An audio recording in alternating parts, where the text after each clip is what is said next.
Welcome to Season 2 of the Sentimental Gardener podcast. I'm your host, Cass Dowding, and on this podcast, we explore the how and why people garden, plus their emotional connection to plants. This season, I get to bring you the most wonderful range of guests like storytellers, nursery owners, authors, foodies, flower farmers, and some of Australia's most extraordinary garden designers. I can't wait for you to meet them all. But first, my guest today is someone who builds worlds for movies, but really, she builds the atmosphere that holds feeling. Fiona Crombie is an Australian production designer who trained at the National Institute of Dramatic Arts and Theatre before moving into film, which probably explains why her sets feel less like backdrops and more like silent actors. Her BAFTA-winning work spans movies like The Favourite, Cruella and The King, and right now, as Hamnet the film celebrates a Golden Globe for Best Motion Picture, Fiona and her set decorator Alice Felton are nominated for an Academy Award for Best Production Design. The movie, based on Maggie O'Farrell's beloved novel, is the story of William Shakespeare, his wife Agnes, and their son Hamnet. And it's that film that's brought Fiona here today. I'm really excited to share this chat with you, and I hope you enjoy it as much as I did. Fiona, welcome to the Sentimental Gardener podcast. Thank you. Hello. Hello. With the Sentimental Gardener podcast, we always start with the same question each time. And I would love to know, what are your earliest garden memories? I think I'm a really lucky person in that I have always had gardens in my life. And so when I was tiny, I lived in Sydney and we were in Turramurra, and it was at a time when there were not so many houses. Our house backed onto the Ku-ring-gai National Park, and we had this very long garden. And I remember standing at the very back, there was just a rock face where you could just look down into the bush. And I remember that. And then, of course, it became houses, and eventually, they just did development there. But when I was really little, we would just go, we had a swing set in the backyard and lots of grass, and you'd just be in the back and then just keep going into the bush and like hanging out in caves. And that was our backyard, actually. But really the one that I was going to mention was, I think, because in my life we moved quite a lot when I was a child, but the kind of constants in my life were actually, it was my grandmother's house in Brisbane, in Ascot, and we also had a beach house in Mooloolaba, and those two houses, actually the houses that I had a longer association with, because they were just always there. Mm-hmm. And my grandmother had an amazing garden that was, she really cared for herself. I know that she had help where she got older, but she had these incredibly established roses and a grass tennis court. And it was something that because her house was built next to her parents' house, because my grandfather died in the Second World War. So they built her a house because she had my father, who was a baby, next to their house. And so I don't even know how old these roses would have been. Like, they probably were her parents' roses. Wow. And they were just, I think they really made a lasting impact. And I would hear my grandmother, like her footsteps at like 6 a.m., with the squawk of the Brisbane birds. And she'd be out, tinkering and like doing things in the garden and, at the crack of dawn. And I think that those memories of like knowing that she was in her garden when at the beginning of every day was just lovely. Oh, that's beautiful. Do you remember what colour roses she grew? She had a variety, but her favourite was Golden Bunny. And my mother and father, at their house, they've got Golden Bunny, and they've got tons of like beautiful roses at their house as well. That my father's died, but my mother, keeps the roses going. I'm completely intoxicated by roses. I think roses are, really big roses are just amazing. Yeah. I love roses too. And I have parent related. I think a lot of people I talk to have that grandparent related rose connection. And I love the big blousy, and also the ones with perfume as well. They can really No, I take you love back perfume. with. I make a point of, if I see a rose, I will try. I'll smell it. Like my kids have learned, you smell the rose. Like you walk past the fence or something, and there's a rose, you smell the rose. Like you just, I don't know. They're so beautiful. And in my garden in London, I've been trying to do my roses, but weirdly, the only roses that grow in my garden are yellow or white. Like we keep planting things, and they're just yellow and white. I'm like, but I want orange. I want, I want other colours, but I keep getting, they just are yellow and white. So the others don't, is They it don't climate take. or they don't take? Yeah, okay. Maybe. They I struggle. don't know. There's some very old roses in our garden that were there when we bought the house, and they do really well. Do you grow anything else at your London house in your garden?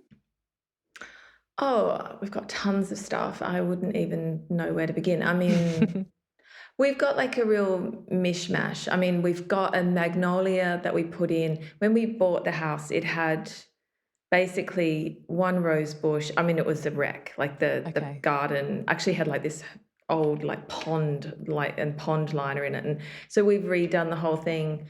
So it actually had no established trees except an old rose bush.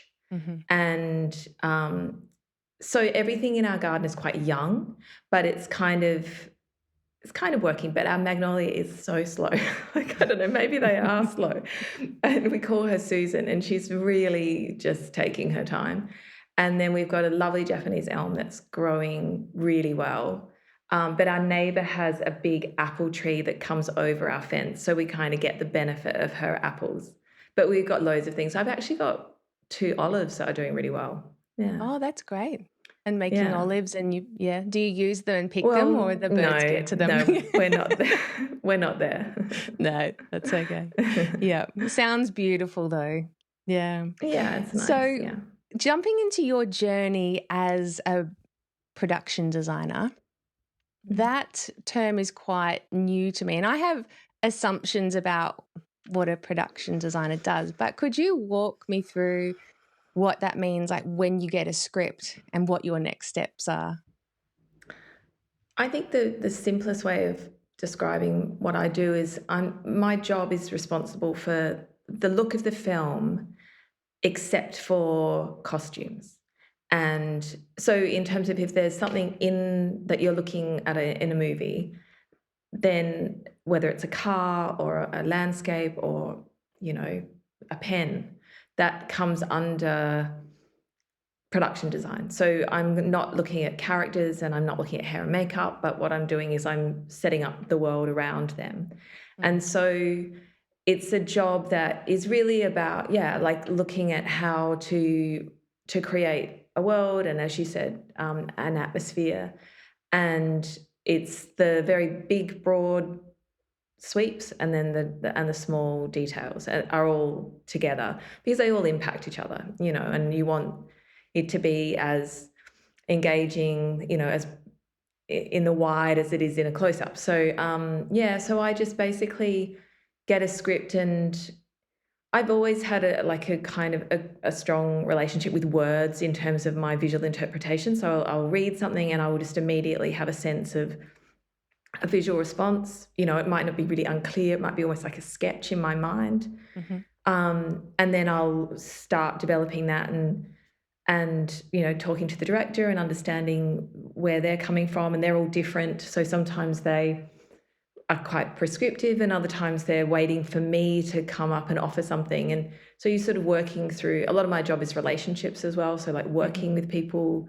And then it basically from those very sort of like kind of like vague, sketchy ideas, you end up standing on a set that has crystallized across the course of months. And then they film and I walk away and then go on to the next one. It sounds like you almost have to envision like what shots would look like and things like that if they are doing close-ups or Yeah, there's so much to think Yeah, about. yeah. Well, you do work really closely, obviously, with the cinematographer because it kind of, in a way, the design, relies heavily on how it's going to be seen, seen through a camera and how it's going to be captured. And so you work closely with the cinematographer and certainly in the case of Hamnet, like working out, we understood like how we wanted the shots to be and like where the camera positions were. And yeah.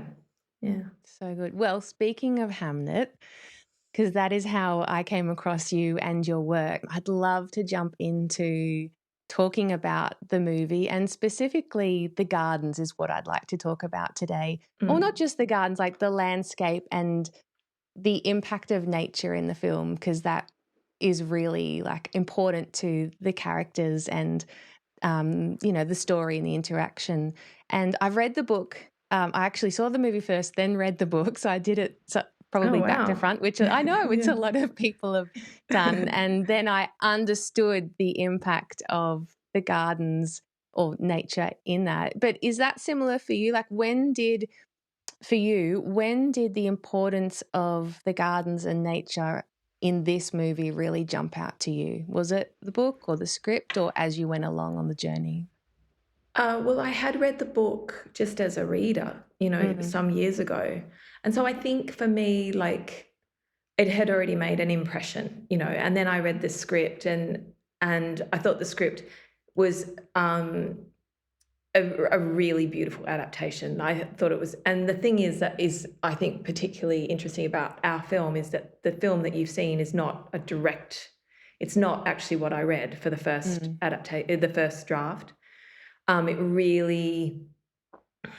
It really moved along through rehearsals and through the pre-production process and absolutely in our scouting. So when we were looking for the locations and looking for that forest, we found that tree. The tree was not in the script, So there are loads of things that came up through, which was such a beautiful part of Chloe's process because she's very much about discovery and what presents itself through rehearsals and through pre-production, and really invited all of us that were collaborating to come to the party and like bring to walk around and see things. And so I think always I felt in the script that there was a very strong sense obviously of like Agnes's relationship to nature through her mother in particular. She was introduced to how nature can work for you, like how you can use plants, and all of that came through her mother.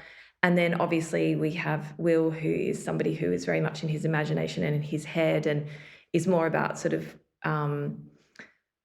living in structure, whether it's the written word and like, his iambic pentameter and, and she is about an untethered wildness and, instinct and emotions. And we sort of looked at that in really simple terms. We saw her as somebody that had a rounded quality, like a motif of almost like circular shape. Yeah. And for him, he was more of like a square, a box. And so we, like in really, really simple terms, and he's very linear, like, all the Tudor architecture was, when we first see him, he's in a box where he's surrounded by the architecture of a window. When we see her, she's lying in a hollow. So there were these things like that. So we always knew that we were going to be presenting these sort of binaries, and Malgosia Tazanska, the costume designer, presented that with the earthy colours and red for her, and then the blues, greys for him. So it was always these things. So for me, it felt very important that we really play off the contrast of nature and the structure of the architecture, and it gave an opportunity, really, yeah.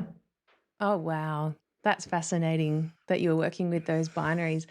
And I was just thinking when you were talking about the process, because I've talked to a few garden designers, and some of them have this design process where they see what they want to create, like the end product, in their mind before they start designing or drawing. And then some of them are completely experimental, or they wait for it to evolve over time. So it's always fascinated me, people's design process. But it sounds like, working with Chloe for you was so collaborative. And I don't know, it's almost like there's that little bit of magical thing that's there when something's allowed to grow and develop, when everyone brings their ideas. Yeah. That's so special. Yeah, yeah. Mm. And it's not always that way, and not because it's just different directors have different process. And yeah, with Chloe, she's very, very in tune with and trusting of herself. Like, Okay. and she allows things to come in their own time. Mm-hmm. And so actually the structure of filmmaking is complex because you have deadlines all the time. You have to do things by certain, you have to tell people like what time of day or like what direction you're shooting, or, there's all this kind of plotting and structuring and scheduling all the time. And for Chloe, that was like, it was like it needs to kind of have the time to I don't know, just reveal itself. And it happened, and it was never, it was actually it was a very calm and playful set for a film that's so heavy. Yeah. But I think it did mean that, genuinely everybody brought their best, because I feel like everybody felt included and invited to offer up, what they could bring. You talked about that opening scene with Agnes being almost embraced by the tree root. And I just call it the tree. Like I had this like emotional experience the first time I saw that, because it was brilliant. And I would love to know the story behind the tree and how you found the tree, especially because it wasn't in the original script. Yeah, we went scouting looking for forest, and this forest is the place called Lydney Park Estate, and I think it's technically in Wales, but it's right on the border. And it's a private estate, and we went looking around, and my memory, and I might be wrong, but my memory was that it was the second visit. So the first visit we sort of ambled around, and when you're starting a film, I hadn't met Chloe in person until we went to that forest. And Oh, wow. I met Lukasz Zal, the cinematographer, on the drive there. So you're sort of like getting to know each other, and then all of a sudden you're in a forest and you're sort of, I don't know, like it's a bit like, I don't know, some kind of weird speed dating situation. Like you're getting to know each other really fast. You're about to embark on this relationship and this journey. And so we sort of wandered around the forest and we were looking for things. And I remember, and I don't know who said this, Chloe says I did it, but I can't remember. I thought it came from her, which was to walk around and say, where would I give birth? Like, let's think like in a really logical way. Like if you were in the forest, where would you go? Like, and we were all kind of gravitating towards these protected places, like nestled in rocks, or like looking for like little spots where you could feel like you had some degree of protection. And that was the first trip. And then the second trip we found the tree, and the tree had the hollow, but we created the roots. So we ended up doing quite a lot of what we call greens work, bringing in additional roots and sort of sculpting the shape of those roots. But the hollow and that hole, that's there. And we were, I don't know, it just, like I say, it presented itself to be in the film. And then, of course, the process of making the film, we then went through this whole, you've read the book, you know that when Hamnet is in the liminal space, he's actually in snow. But for us, we couldn't reconcile that in our world. It felt really like, oh, but why would he suddenly be in snow? That's something we haven't seen in our film. And so we sort of like, I've sort of referred to it as almost like excavating through the process, like working through, getting closer and closer. And it became, he needs to be in the forest. No, he needs to be in the theatre, which is the forest. So all these things uncovered, and then, the black hole of the forest needs to be in the backdrop. So it sort of all kind of just accumulated to make sense for us. And then always with the process of shooting, there would be rehearsals, and Jessie and Paul were doing a lot of work with dream work and working through their impulses and instincts with their characters. And so we didn't necessarily know where Jessie would land and lie, and like that opening shot, I didn't know that was going to happen. Like that just So good. happened, you know. Wow. When you say that you added roots and things to the tree, are they, what material are they made out of? No, they're real roots. Oh, they're vines actually. Some of them are vines. like roots and vines. It was a combination. And we also added the ferns that are in the forest floor. And there's a bunch of different, some of them are actually fake because it's such a protected environment that you couldn't bring in anything that doesn't actually exist in that environment. And, you know, we were working with like protection officers who were checking everything. And so the majority of the plants were real and they were locally foraged and brought in. And so we were able to go into other parts of the forest and take plants and replant them. But some of them are, fake. You had to mix them in to get the volume. And then loads of leaf litter and bringing in, you know, sort of bedding in so it just feels like it's been there. We actually brought in a rowan tree that you don't really see, but like so basically like when there's a low angle looking up after she's had the baby, and in the background there is a like quite a substantial rowan tree that took a lot of men and a lot of heavy machinery to wedge into that, just above her. Yeah. Wow. So thinking about the created gardens in the movie, there's 3 of them.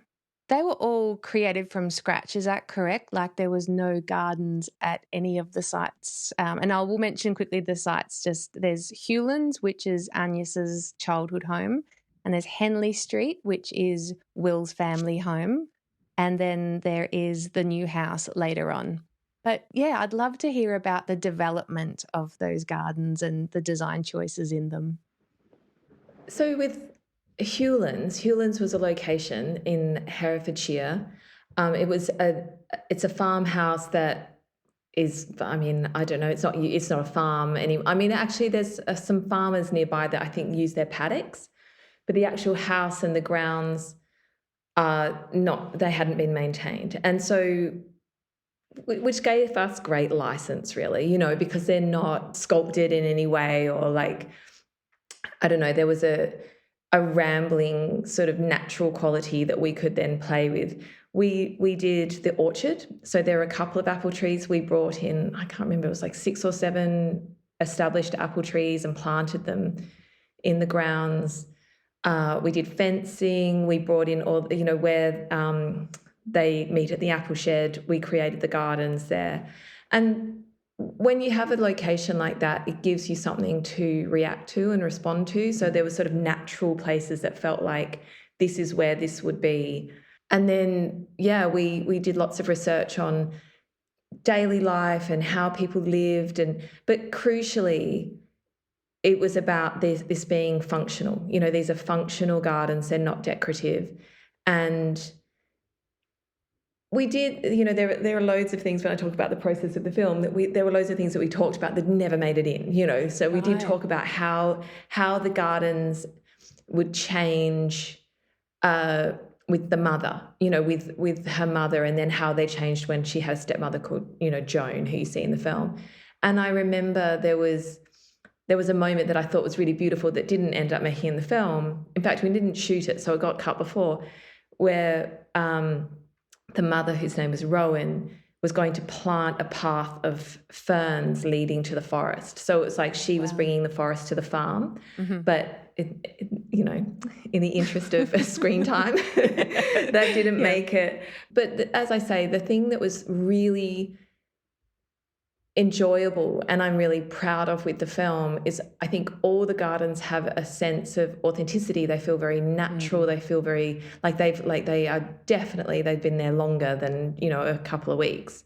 Yeah. And that was in the choice of plants. So there was tons of research that was done in terms of, you know, what are accurate plants. You can't just run to the garden shop and, you know, there was research, you know, like trying to find that we didn't have things that, you know, appeared later in the UK, that we were accurate about what would have been there.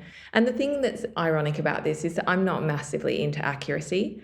Like, you know, like if you ask me about a chair or like, you know, I mean, the globe that we built is inaccurate because it's better for our story that it's inaccurate. But weirdly, with the plants, it felt, you know, if you saw a tomato plant, you'd be like, what? You know, so we had to be really, decided to be really mindful. And so the greens team are called the greens team, actually, that I worked with. Yeah. And they were brilliant with that. But also Amanda Willigrave, she's the florist that I work with on all the films.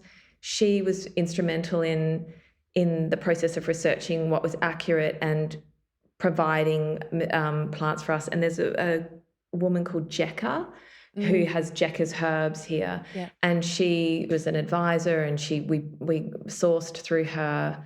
And there was a herbalist called Kim Walker who also, again, advised on, for this you would use this. And so we had, in our gardens, we had the accurate plants that you then see used for poultices or for tisanes, and, you know, yeah. So across the gardens, we were making sure that they were practical and accurate, but also obviously they have a beauty, they have a wildness to them that is very true to the English countryside and true to how plants grow here. And we were really looking for plants that were imperfect. I mean, I took my sage from my garden and from Alice, yeah, you know, that was just like rambling, overgrown, you know.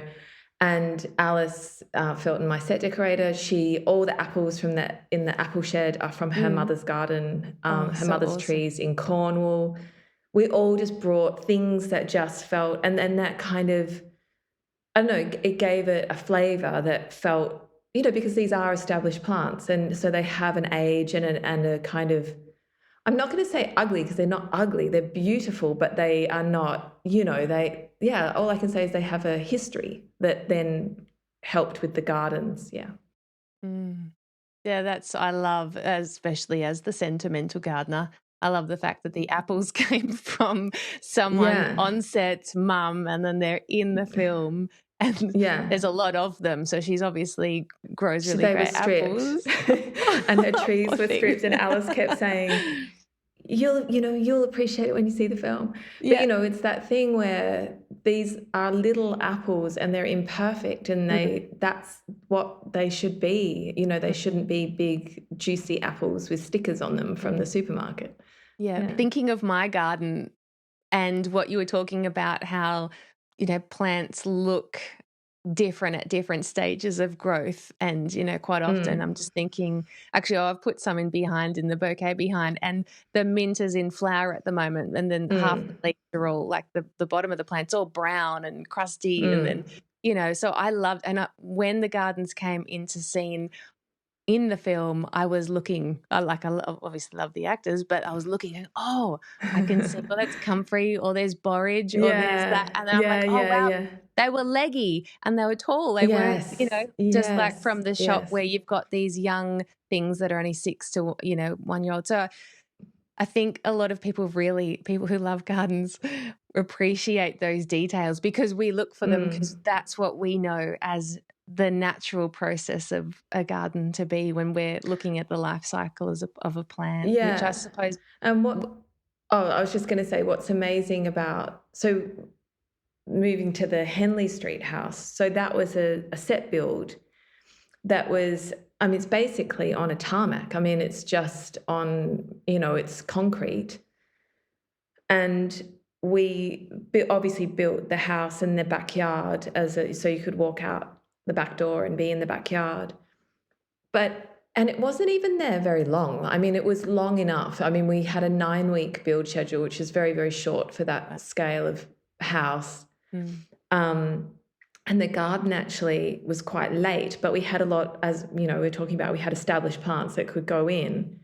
But then we were in summer, and then we had autumn. And then at the very end, we were not in winter, but we had some really cold, wet days. And so the garden genuinely changed. It wasn't things that we were doing. It actually did. I mean, we had plotted when we were in, you know, different stages, not just in terms of season, but also we wanted to give the sense that Agnes doesn't maintain the garden, after she has a period where she's not going into the garden. But it sort of did it of its own accord. I don't know. There's something so amazing. Yeah. But there was something so amazing about going into that backyard, and there were bees buzzing around, and, and it just, I mean, it's not even like the pebbles are not real, like the pavers are not real. Like it's all, fake brick sheet. But the plants made it real, because they were actually alive, and they, there was a pear tree and it was fruiting, and, it was just, I don't know, the whole thing. It was, I mean, I don't know actually how many gardens I've done, but these gardens were different. They were really different. They were characters, in the film. I love how you were describing before about the Knot Garden, thinking of the new house, and I had to do some research on the Knot Garden because that was a new concept to me, and it was described as quite a status symbol to have a knot garden at that time, and because it was quite rigid, lots of box hedge, and then you'd have the plants behind it, and they're recreating those type of gardens still around where William Shakespeare was.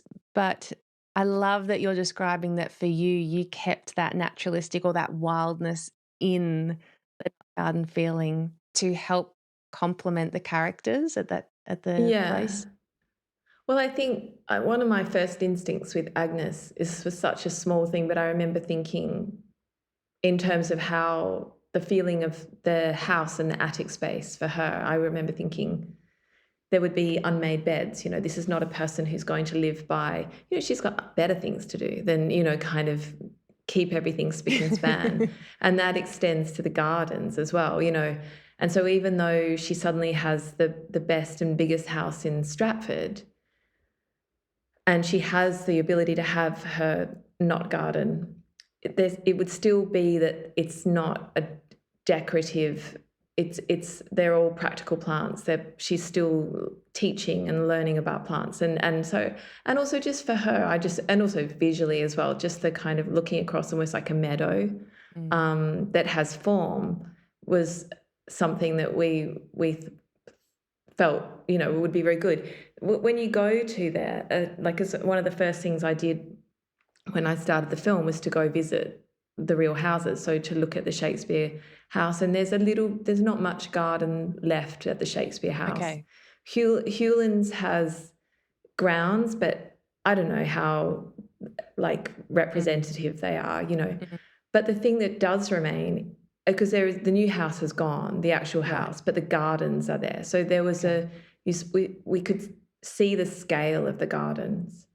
We didn't really copy them in any way, but I remember understanding the scale. Actually, the scale of the Henley Street garden, it would have been much, much bigger than we put in the film. Right. Because there was a tannery at the back, and for his leather making, and so his leather work. So actually, and they talked about there would have been a big stream just full of rotten, stinking, it would have been pretty disgusting actually, that backyard. But the thing that was really lucky with the new house garden was the house that we used for the location was undergoing the most enormous renovation. So the owners of the house had let the gardens go wild because they were all fenced off because there was huge work happening. So it meant that the grass was all wild and rambling at the front of the house, and everything was loose, and it wasn't immaculate. And then the back where we built our garden was just covered in I don't know, just timber and bits of mess. So there was no garden there, and they were happy with us coming in and turning that into our garden. Oh, so which good. was 3,000 plants. So 3,000 plants went in 5 days in the pouring rain. And then at the very end, on the last day, we dug them all up and everybody took them home. Yay, I love that. So everybody had armfuls of plants. Oh, and so then all of the Hamnet gardens will continue on in everyone else's garden. That's beautiful. I love that. So making But can I tell gardens you from... about one more Yeah. garden? Yes, One more please. garden that nobody knows about this garden is that we built a garden that was on the way from, so it's not in the film. But it was our sourcing garden. So it was between my office and the prop rooms and the set. And we would walk past and we had a perfect, historically accurate little garden that we would forage. And we would pull out what we needed for the day, so we would and, if it was something for, on the table or like in a room.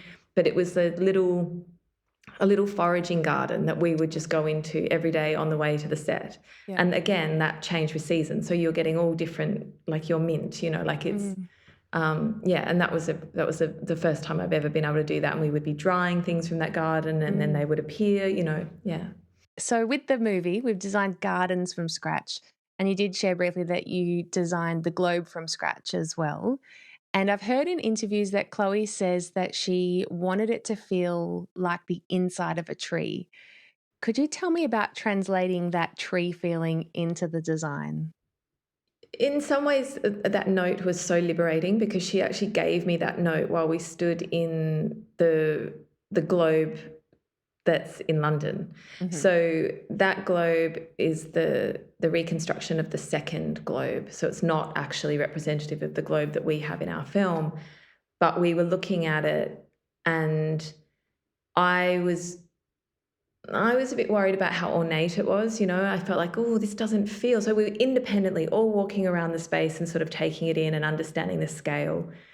And I was a bit like, oh, there's marble columns. How does this fit with the way that I was imagining the film? And there's, turned wood. And then Chloe just came up to me quietly and said, can I talk to you? And I was like, yeah. And so we sat in the back and she said, I think it has to be smaller, it has to be more intimate, and it has to feel like the inside of a tree. And it was like, I was completely liberated. That was just made me go, oh, yes, it does, because there had to be, I mean, this is obviously the climax of the film, but there has to be a continuum, like it has to have a thread. It couldn't jump into like suddenly you're in this completely foreign, even though it is foreign because we're in London and there's a shift for her and suddenly she's surrounded by lots of people.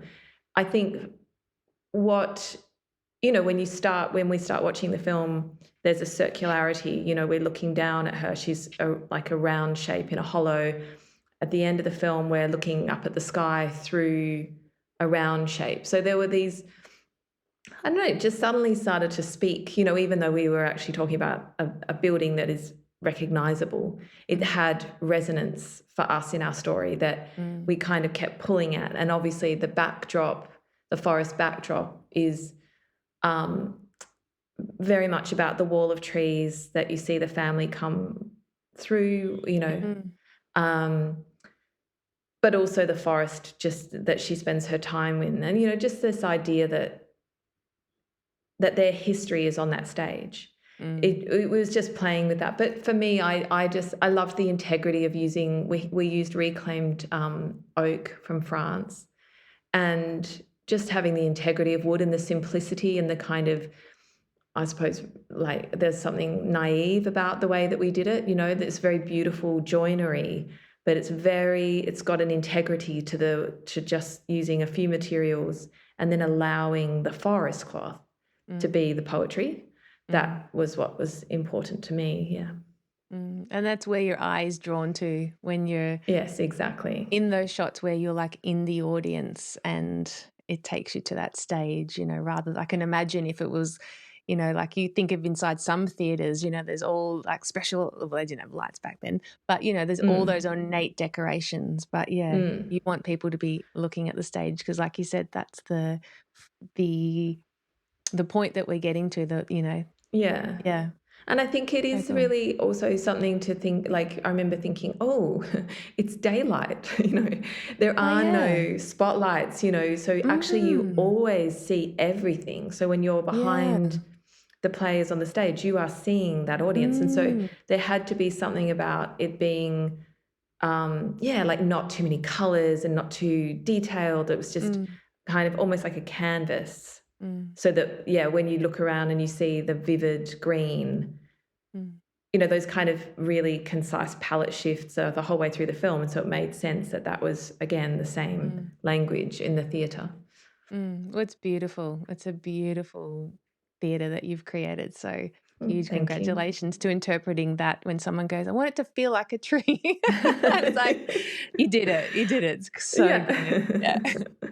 So after living with the forests and the gardens and the herbs, and then the theatre that feels like a tree, what has stayed with you from being a part of the movie Hamnet?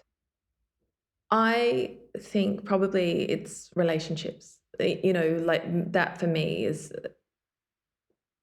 there was something about the way that it really became, Chloe refers to it as a village, but it definitely, we created a community that was about that film. And so there is a connection. It's like the best version of what happens on films. And I have different communities from different films, so it's not exclusive to this, but there was a kindness and a respect and a gentleness. And I do think that's linked to, I suppose, the degree of femininity, and, working with a lot of women. But I also think it was to do with nature and the connection to nature. And, Chloe very much wanted to be in nature. She wanted to be in quiet. It didn't work that way. We wound up having to build the sets, but we made them as authentic and real and natural and integrated as we possibly could. And it worked. So I think for me, I basically have a new community out of making that film.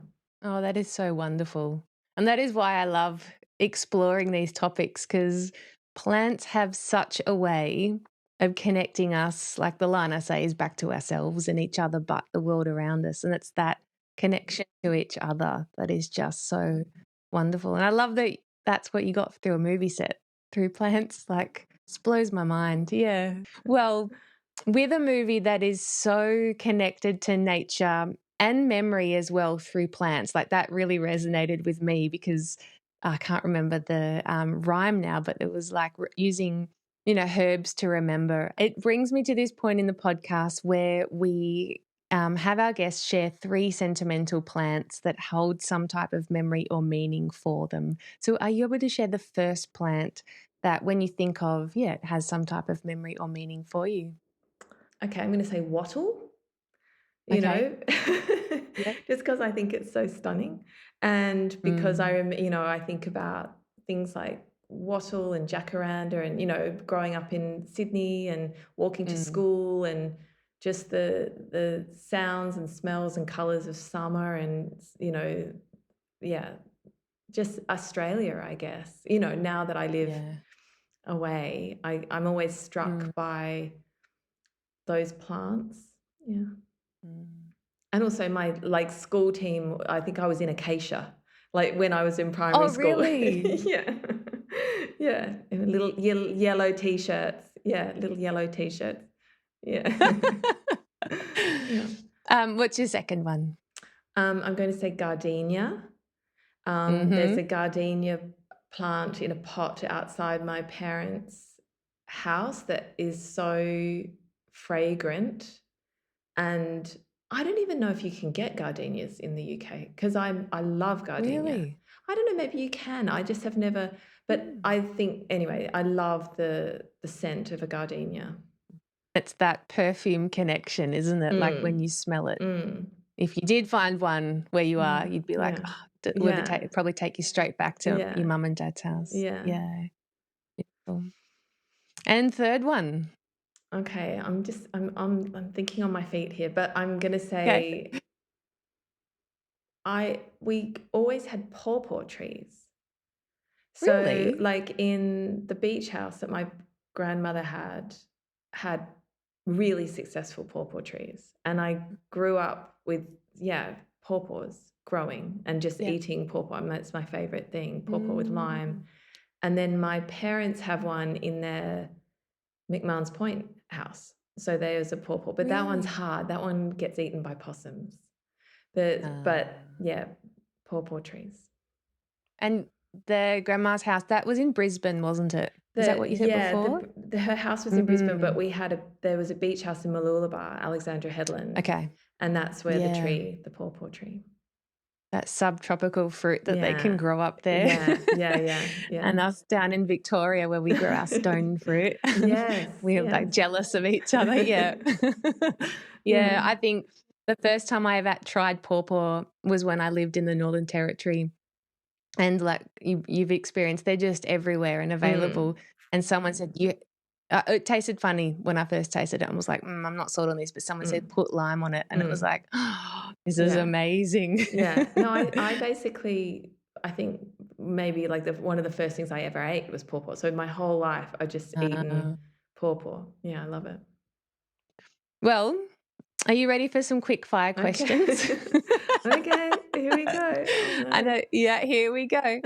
So you're one of Agnes's bees. Which garden do you choose to live in? Oh, definitely Henley Street. Yeah. Okay. Yeah, I love that would be the sound of children and, life and generations and that definitely. Yeah. Beautiful. Okay. Which do you prefer, a blank slate or working with what's already there?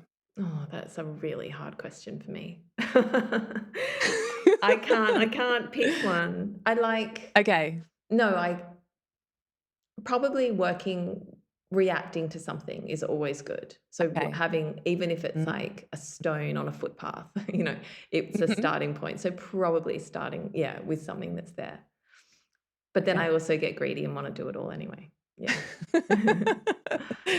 I know. That was a tough one. Okay. If you could design a garden for yourself, so there's no brief, no audience, what would it feel and look like?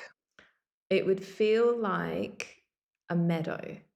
So it would be, I'd like to look across a sea of grass and wildflowers. I'd like there to be an orchard so I could pick fruit, and I'd like there to be huge, colourful roses. Yeah, that's it. Beautiful. That sounds divine. Okay.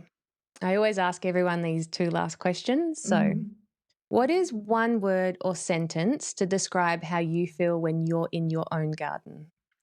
Oh, gosh, probably grateful. Beautiful. Okay, last one. If you could spend time with anyone, living or from history, in their garden, swapping plant or garden stories, who would you choose? Well, probably it would be my grandmother, because just prepping, thinking about this conversation made me think about her garden, and actually that I don't have the answers. I don't know when those roses were planted, and she had amazing, massive palm trees. I don't know when they were planted, and my father's now not here to answer those questions. And so I think, it's that thing that sometimes you just grow up and you take things for granted. And even though I always admired the garden, I didn't ask the questions. And so probably I would love to potter around with her in her, she used to wear these batik sundresses and no shoes, and she was, just there, always busy. And I just think I'd love to follow her around. That's so beautiful. So lovely. Well, Fiona Crombie, this has been an absolute joy talking to you, hearing your stories, and also all those behind the scenes of the beautiful garden and nature connections through Hamnet. So I wish you all the very best and good luck with your nominations coming up. Thank you. And thank you so much for being my guest today on the Sentimental Gardener podcast. No, thank you. It's lovely. Thank you so much for having me. When I reflect on this conversation, I keep coming back to something Fiona said near the end, that she left the film with a whole new community. And the more I sit with that, the more it makes sense to me. Because what they were building wasn't just a set. It was a living world. Gardens that had to be sourced and tended. a landscape shaped by the same knowing Agnes carries through the whole story. That we don't stand outside nature, we belong to it. Agnes knows this in her body, in the herbs she gathers, in the hollow of the tree, and over those months of tending that world together, the people making it became a part of that world too. When filming ended, the garden didn't disappear. People took the plants home, carried away in armfuls, and replanted in new soil. There's just something so moving in that, because we hold the stories, but the plants just bring them back. That smell of a leaf, the shape of a flower, a cutting from someone's mum's garden, and suddenly that whole moment returns to us. The people, the place, the feeling of having been there together. Just as Hamnet is carried forward through Hamlet, something of this film lives on too, not on a stage, but in the plants people carried home, growing quietly in gardens far from the set. And perhaps remembering isn't always about looking back. Sometimes it's about noticing what still lives on. This episode was brought to you by the Sentimental Gardener paid Substack subscribers, and their financial support means that you get to watch this episode for the first time ever here on YouTube. For more information on Hamnet and behind-the-scenes pictures, check out the show notes on this episode of the Sentimental Gardener website. Make sure you subscribe wherever you listen to podcasts so you don't miss our next episode. A huge thank you to Hayden Schuler from Varaya Gardening for our theme music, and to Tom Dowding for all his support, including audio mixing. The Sentimental Gardener podcast is produced and edited by me, Cass Dowding.